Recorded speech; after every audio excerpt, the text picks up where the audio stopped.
বাংলাদেশের প্রাণ হলো তার গ্রাম। এদেশের অধিকাংশ মানুষ গ্রামে বসবাস করেন। গ্রামীণ জীবনের প্রকৃতি, সংস্কৃতি ও সৌন্দর্য আমাদের জাতীয় পরিচয়ের অবিচ্ছেদ্য অংশ। গ্রাম বাংলার রূপ এতটাই মনোমুগ্ধকর যে একবার দেখলে তা আজীবন মনে গেঁথে থাকে। চারদিকে সবুজের সমারোহ, আঁকাবাঁকা পথ, খালের জলধারা আর পাখির কলতান মিলে গড়ে তোলে এক অপরূপ চিত্রকল্প। গ্রাম বাংলার সবচেয়ে বড় আকর্ষণ হলো এর প্রকৃতি।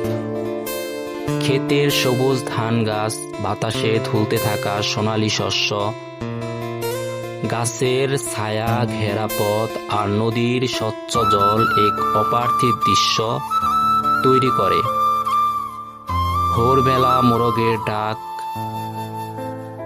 কাকের ডাকা আর শিশির ভেজা মাঠের দৃশ্য মানুষকে প্রকৃতির সঙ্গে একাকার করে দেয়। শীতকালে কুয়াশায় ঢাকা গ্রাম যেন রূপকথা ছবির মতো লাগে। আবার বর্ষাকালে খাল পুকুর পানিতে ভরে যায়, নৌকা চলে গ্রামের রাস্তাঘাটে।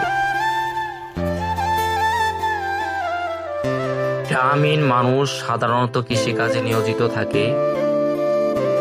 ধান, গম, ভুট্টা, আলু, সবজি এসব চাষ করেই তারা জীবিকা নির্বাহ করেন।